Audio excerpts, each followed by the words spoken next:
واحدة ست نزلت تحت السرير قبل جوزها ما يرجع من الشغل بعد ما كتبت على ورقة إنها سابت البيت وراحت بيت أهلها ومش راجعة له تاني، وحطت الورقة على السرير وانتظرت تشوف ردة فعله ايه. جه زوجها من برا، قرا الورقة، طلع من جيبه قلم، كتب حاجة على الورقة، حطها على السرير.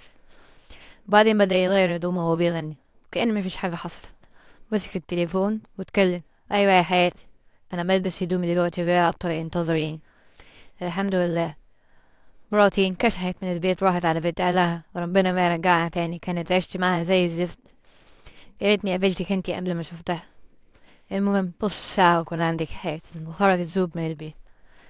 الزوجة قعدت تحت السرير مصدومة وبدأت تعيط، وبعد ما راحت الصدمة طلعت من تحت السرير تشوفه وكتب ايه على الورقة.